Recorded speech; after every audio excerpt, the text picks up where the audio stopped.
He's a practitioner really implementing this approach to unlock opportunities for the youth and women on the ground. So we'll be talking to him about that. Then we have Shri Madan Patki, who's a managing trustee of Head Held High Foundation, a foundation whose work has been significant in terms of unlocking many opportunities for youth, for converting youth into entrepreneurs and so on and so forth. So we'll have Madan talk about that. And incidentally, we realized that Madan and Shriram were roommates at college. So he's joined, and I had no idea, by the way, right? So this is serendipity. This is the magic of discovery, which we are going to talk about shortly. So Shriram, he's a partner at Deloitte, and he's been involved in terms of talking about how an approach like this can really benefit folks in the economy and ultimately the citizens in this context. So without further ado, I'll just get started with that. But thank you everyone for being there. And once again, is it working now? अभी कर लें पहले photo okay पहले photo बाद में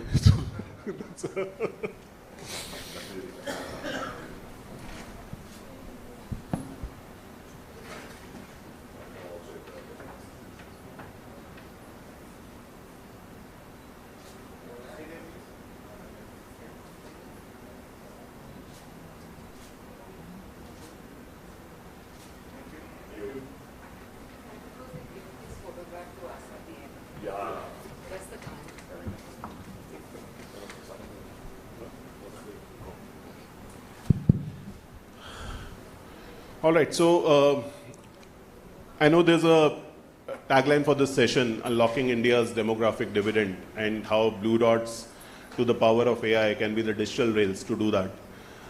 So a little bit about that idea or the concept in terms of what we'll be talking about. I think we have heard a couple of very popular narratives in the context of employment, in the context of the demographic dividend of the country, which is youth. One, which has been about the fact that India is struggling with the jobs crisis. We need to have many, many more jobs and so on and so forth. Second, that while we do have the demographic dividend, but is it a dividend or a liability? And we talk about a skills crisis in that context, that probably we're not preparing our youth to pick up the relevant skills which can ultimately lead them to be employed by the industry. But I think there's a missing narrative also in this context, and that's something that will surface as we talk about this, which is that there are enough and more youth in the country, there are enough and more avenues for them to pursue their dreams in the country, but the two are not digitally discoverable, and that creates a discovery crisis. In fact, just think about this, that all of us can see blue dots of different options around us, right from places of interest to finding cabs to finding restaurants. But can you find jobs around you as a blue dot? Can you find tourism experiences around you as a blue dot? Can you find many other aspects that are important in your life around you as a blue dot? And that's the thing that we'll speak about, that when you enable discovery to be addressed in that context, that opens up many avenues. In fact, there are pilots on this which are happening in Ghaziabad, that Abhinavji is leading, likewise in Dharwad, in Ranchi, and at a few other places which will be shortly starting that. But what that is revealing is that the moment you make the youth, the people as blue dots, and you make the opportunities, be it in the context of livelihood, welfare schemes, etc., as blue dots, that's really starts changing the discovery game. And with that discovery game, a lot of aha factors come up, and we'll shortly be discussing that. So just to kick it off, Manmeet, I wanted to ask the first question to you. We, of course, talk about the aspect that India may or may not have the right capability, but is it true that we have a capabilities gap, or is it really, discovery as a gap which stops us from seeing the capabilities of people, and especially with the initiative that you're leading, which is around creating purple dots for people with disabilities, and almost 1 lakh plus have been created, very recently. So how do you see this as a problem? I mean, is that a problem of capability, or are we really missing out on something which is pointing to the problem of discovery in the country? Thank you, Gauravji, and a very good afternoon. I think it's not a problem of capability. India does not lack the ability. But what India lacks is the source of visibility, or basically discoverability, like you call it. We have seen through our government schemes, and this could be typical of any government scheme across different ministries. There's always a whole framework that we put in. We have a lot of standards that it matches these check boxes, and only then you are eligible for that particular scheme. And many a times, many funds remain unspent primarily because we are unable to find the exact person fitting those particular check boxes that we call as eligibility. But besides them, there's a huge cohort of people who are sitting there ready to be discovered, like you put it. And I think it's that visibility that we are looking through. And this is the time that we are need to use AI and technology in the best possible way to identify that cohort of people who may not, as like I said, fall into that framework of a government scheme, but that does not mean that they don't have the aspirations, the capabilities, the talent, the ability. That what they lack is the visibility from the government perspective, but then government is not the only provider to match their aspirations. The government can also, with the use of smart AI and technology platform, bring their aspirations to match with a set of people who are willing to contribute to that. And I think that's what the purple dot / blue dot, and today I've heard an orange dot is talking about. Right. Orange dot, yeah, that's the new one. No, thank you for articulating that. In fact, what you're bringing out is the fact that we don't really have a problem in terms of having people with aspirations or having livelihood avenues, avenues for skilling, avenues for different types of services or welfare schemes. The real thing is to make it surfaceable, discoverable, and that's where AI, with its ability to convert intent into voice, into a signal, that really can be a game changer. You know, we are a very aspirational country at this point of time. We talk about the democratic dividend. That dividend comes with coming with a lot of hope and a lot of aspirations. And I think we need to give a voice to each one of them. And that can happen only when we open doors, windows, whether it has to be physically done or digitally done, but we need to do that. Excellent. So AI giving voice in a way to the youth, to the women, to the aspirations of people with disabilities, and that coming out. Thank you. Abhinavji, you're really doing it on the ground, enabling this in Ghaziabad. In fact, we got to know about how in just the last couple of months you've been able to surface so many local jobs for the local people of Ghaziabad, right? So what is this approach telling you from a practitioner's perspective as you see many local job options being made discoverable for the local youth, local women of Ghaziabad? And how do you see this moving from there? See, when we look at the entire ecosystem of this employment, we have many stakeholders. For example, you have the employment exchange, which is having the database of all the aspirants who want to get job. Then we have the Polytechnic, ITI, Skill Development Mission, UP Skill Development Mission as a state mission, which are skilling youth in certain skills which are required in the market. Then we have the industries, which are the job providers. And all these stakeholders, they are working under different ministries, under different departments. And when we see this entire ecosystem, nobody thinks of it under one umbrella when we see it at the district level. And this is where the discovery part comes into picture and the use of AI comes into picture. where what we did was to enable this AI-based technology or AI-based discovery. We brought all these stakeholders together under one umbrella, which was Jobs Facilitation Center, which we formed at the district level, and all these departments and all these stakeholders, they were brought together. And they were made to exchange the database, they were made to exchange the information. For example, Ghaziabad. Ghaziabad has 2.5 lakh registered MSMEs. And obviously, unofficially, also many more than that.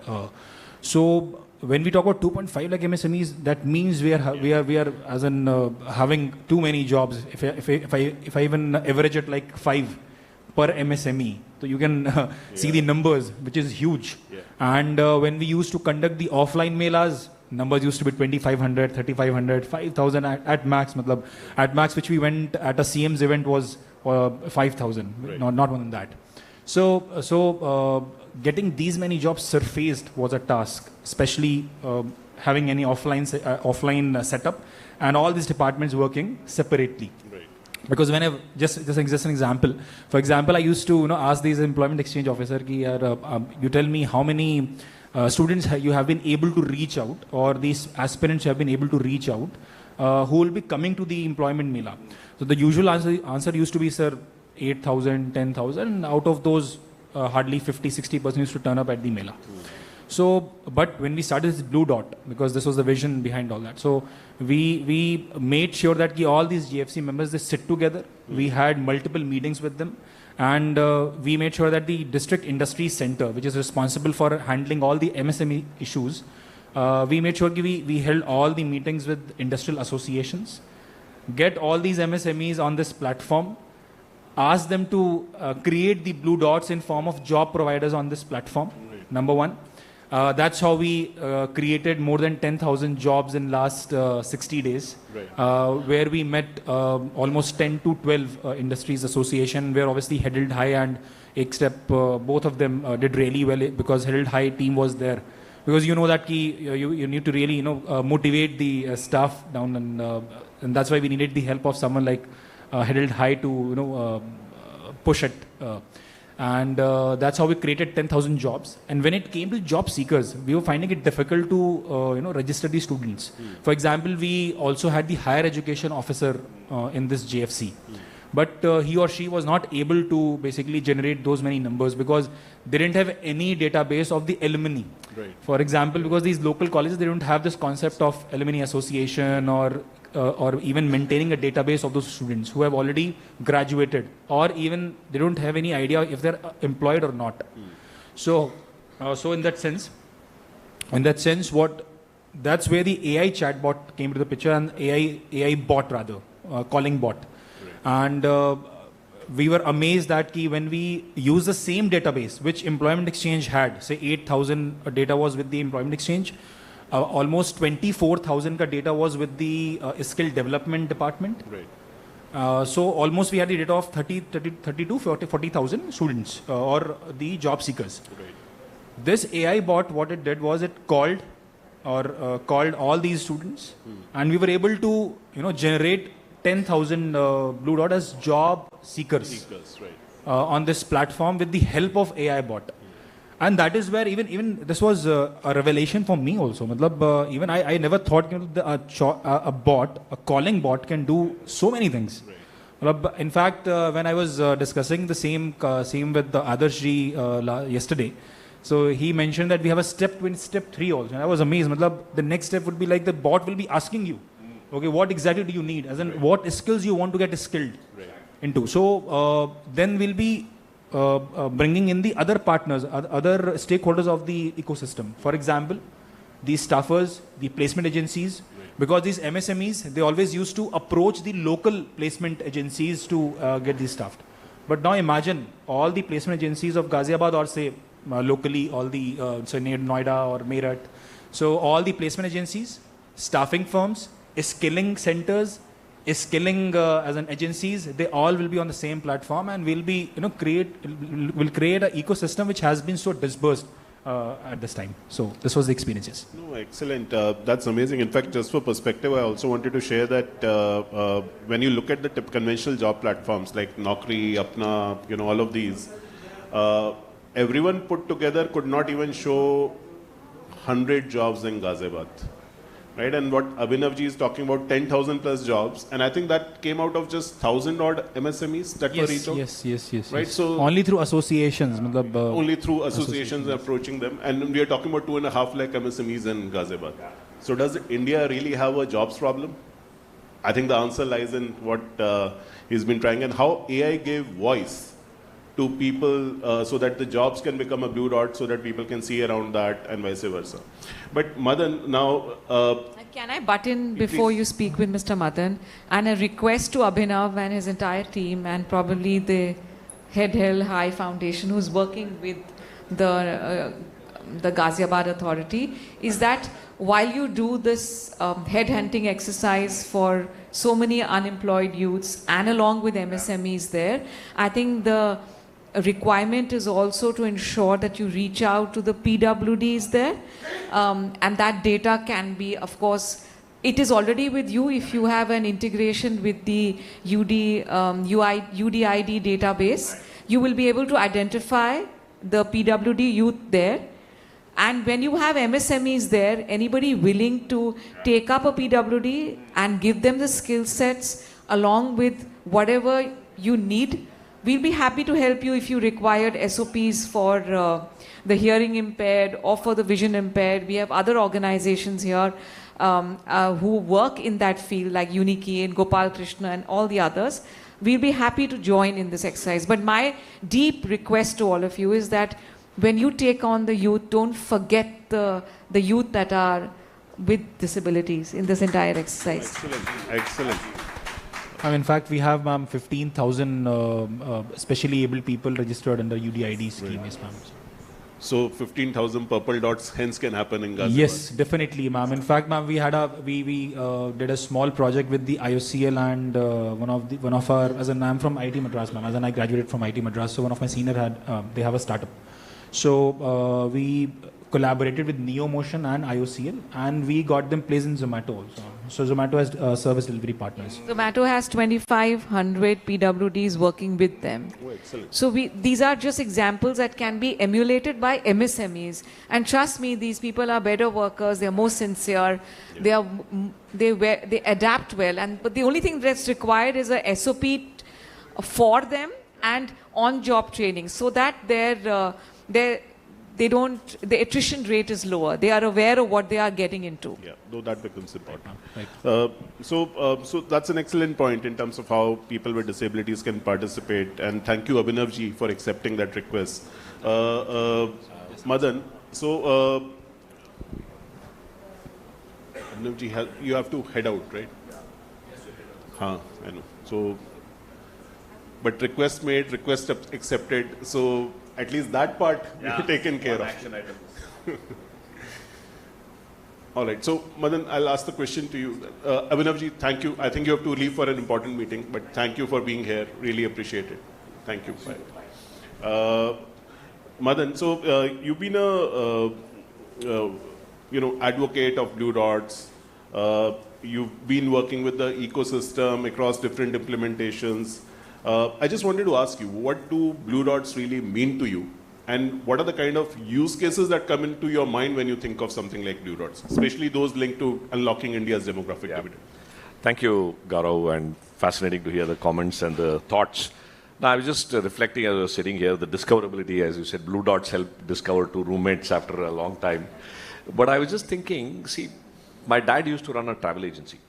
So when I was growing up, 8th, 9th, 10th grade, I used to go and do all the coordinations on phone, and somebody calls and say, cab driver has not come. Then you call that guy. By the time you call this fellow, the cab driver is somewhere else. It used to be such a nightmare trying to get the addresses going. And then came Uber many years later. Yeah. It changed the whole perspective that you look at a problem and say, if you apply tech, what emerges? Right. And I have wondered many times, saying that it's such a simple idea. Why didn't it strike anybody? Right? And Uber then went on to obviously respond to many billions of dollars of the inflection point that we are at today is that the Blue Dot, as an example, is that it gives us it not just gives us, it forces us to reimagine the way things work, right? And if we don't reimagine, we will be still stuck in the old world, right? So the whole concept that we've been talking about is that if you use four forces, and Manmeet was talking about the whole aspirations, and I truly believe that unless and until aspirations are understood and packaged and catered to, adoption won't happen. Right. So you take aspirations, you take youth power, which Head and I, we've been doing it for 15 years, and you take entrepreneurial resilience that exists in Bharat, and you take technology, you combine those four forces, you can create a new rural, and I call it as Ruben and therefore Rubenomics. Right. So to me, the AI part and the blue dot and the DPI is that what can you do to give the power of DPI to the power of AI to the youth? Right? Well, you said blue dots to the power of AI. I'm saying there is a youth power, add the DPI power and the AI power to it. Right.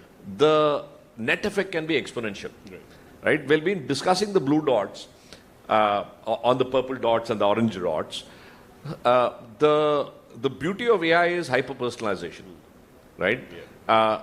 So instead of just conceptualizing blue dot today as a point in time, what if the blue dot grows in size and colors in the journey of the youth? Right. So one of the things that we hear, and this we keep talking to our recruiters, to say from the lens of a youth, attrition is not a bug, it's a feature.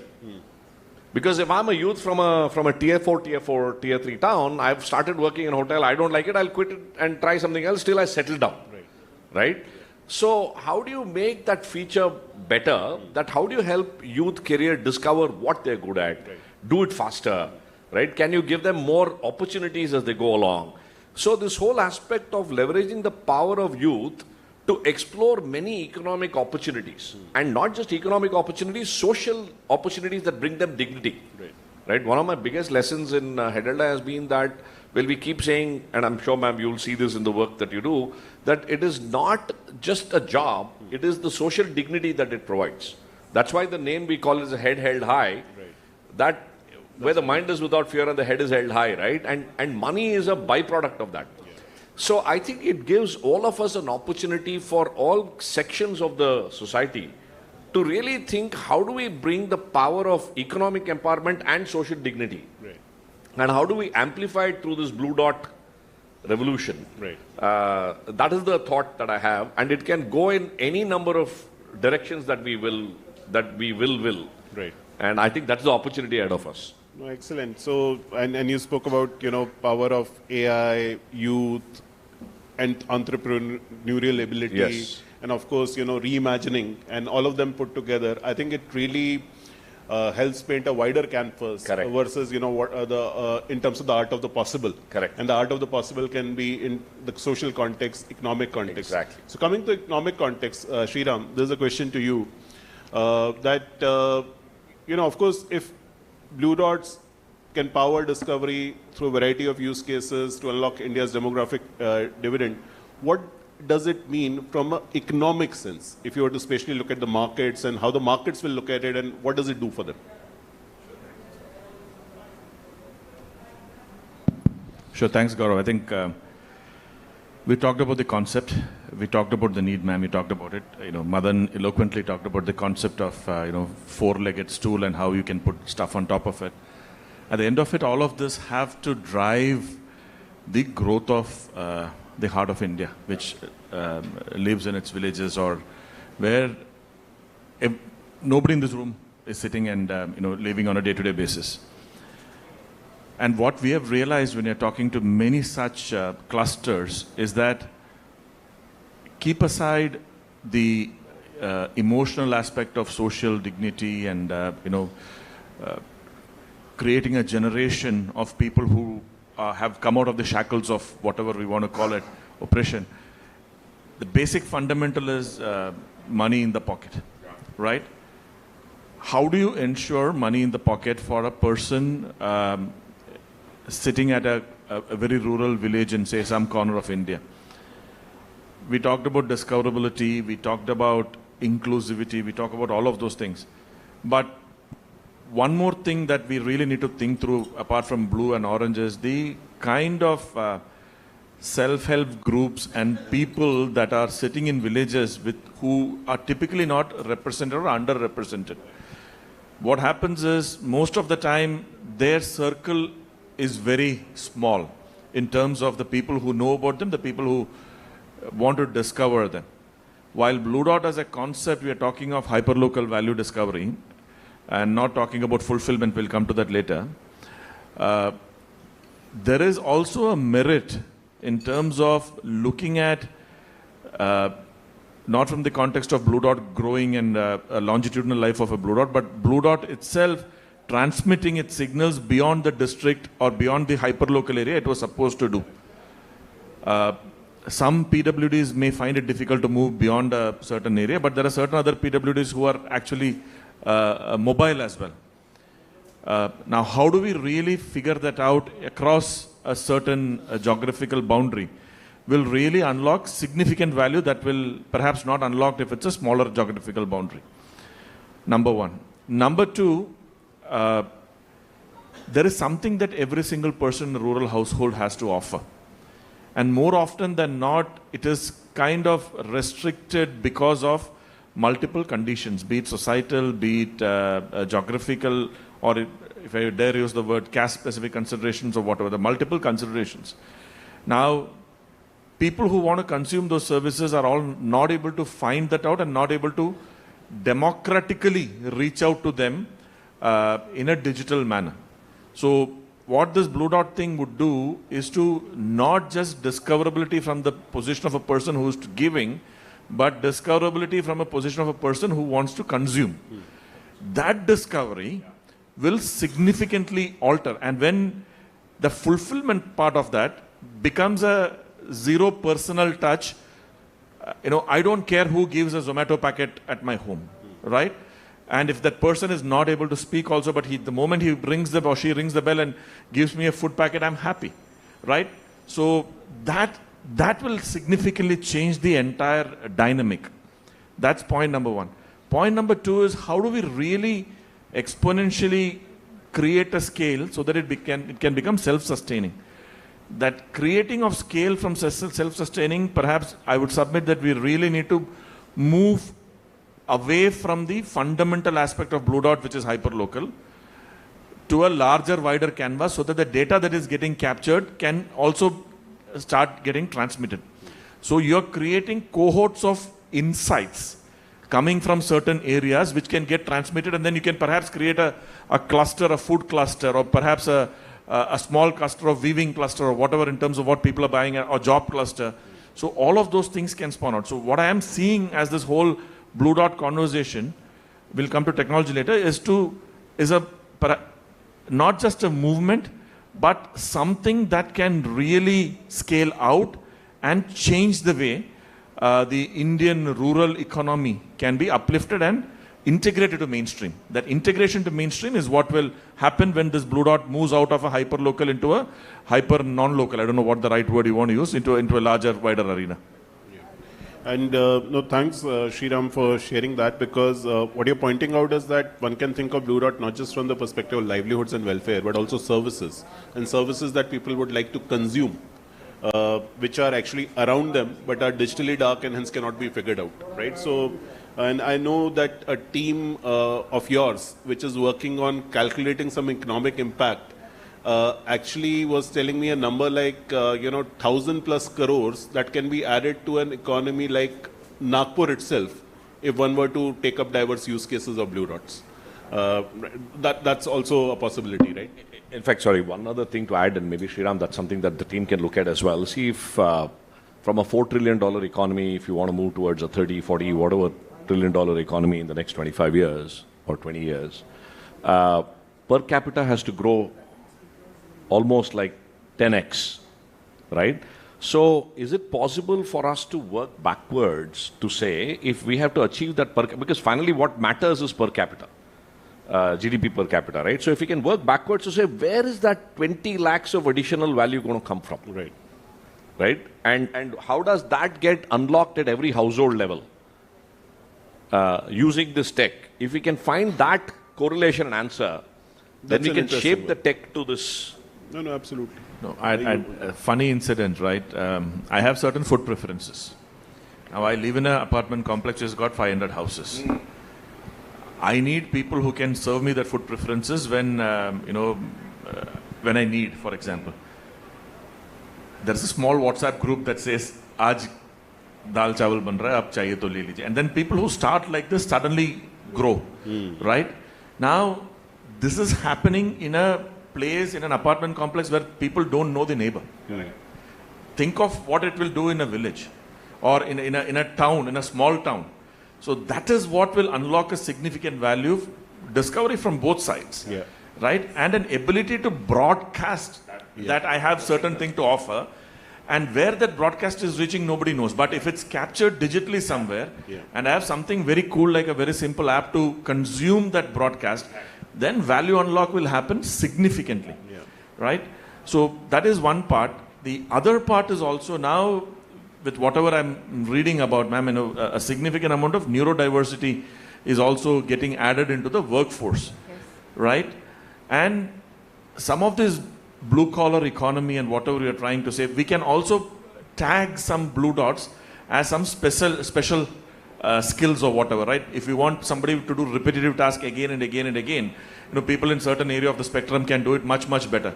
So it's perhaps an intersection between a blue and a purple. You have to invent a color so that you can really figure out what exactly that you can do. That's what you're talking about. Rainbow has enough colors and to go after that. But I just wanted to now come back to you, Manmeet, which is, I think we all somewhere know that, something like this has power to unlock not just the demographic dividend, but also economy, also social capital, and so on and so forth.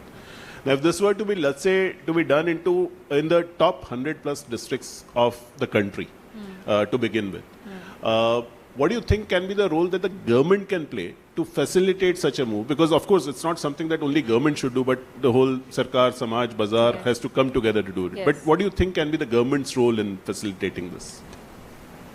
So we all agree that discoverability or hyper-local discoverability, and then the ability to broadcast that that ability to whoever is willing to take on that talent or provide a service is a done thing.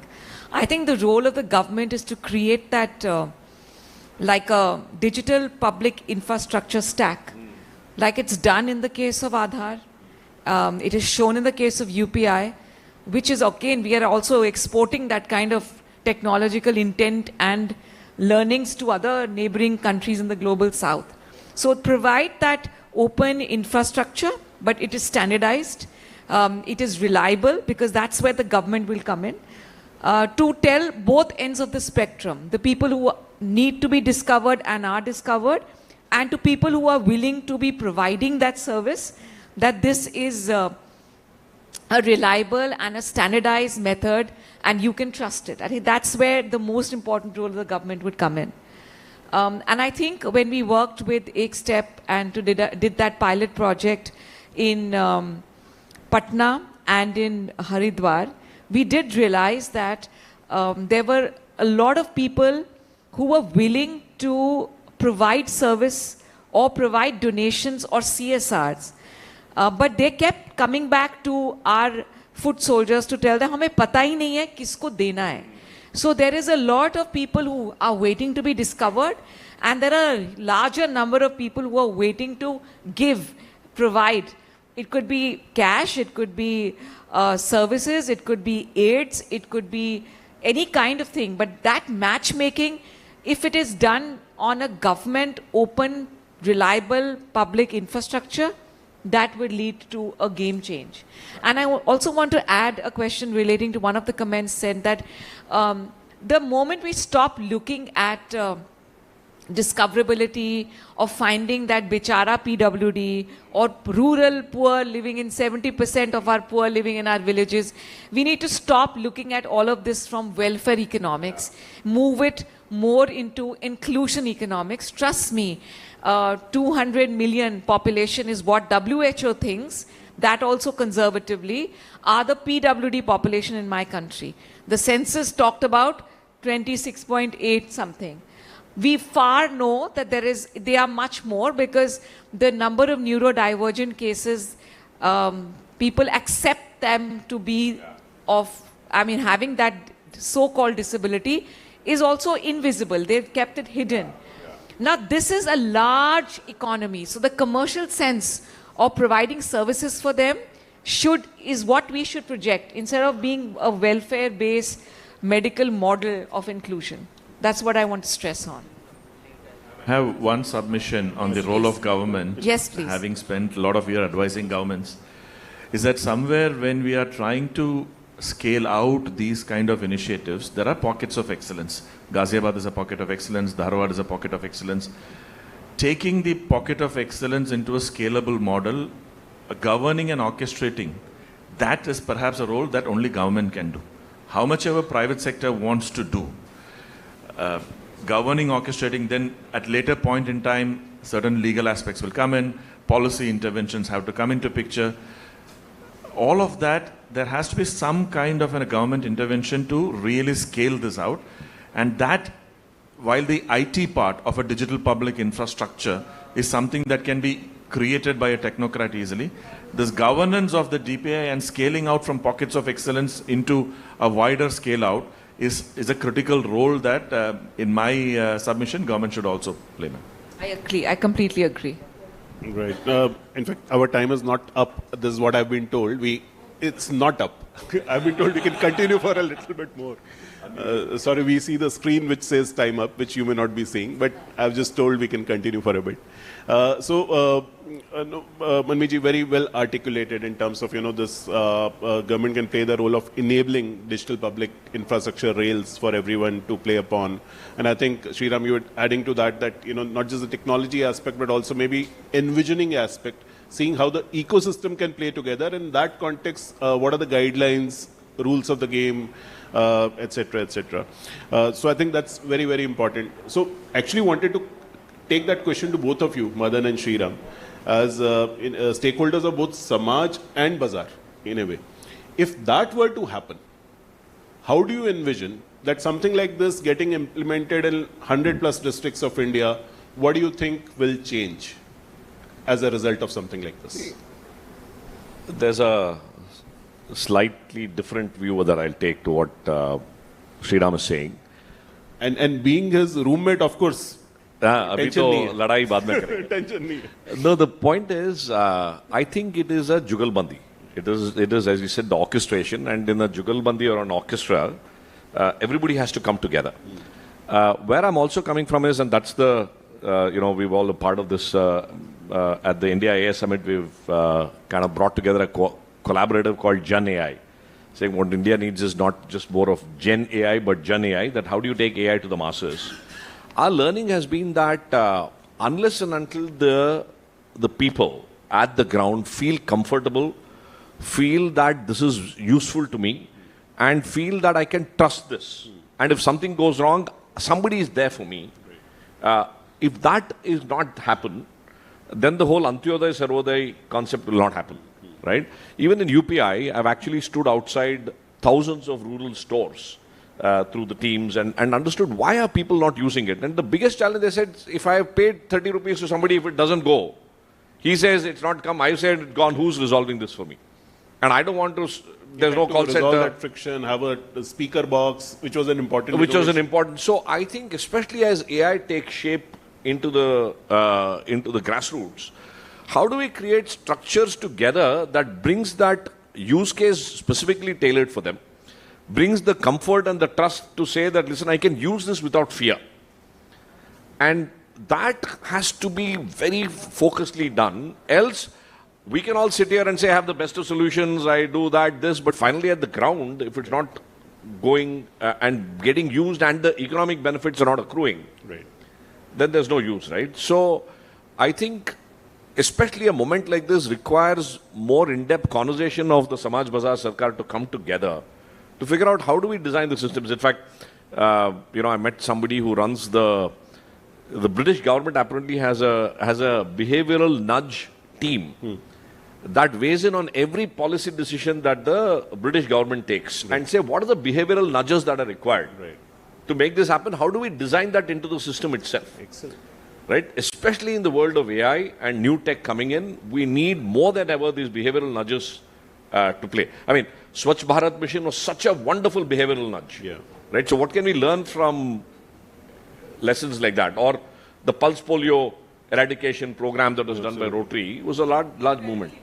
Incredible India, absolutely. So I think it requires us to think from that angle for a faster adoption.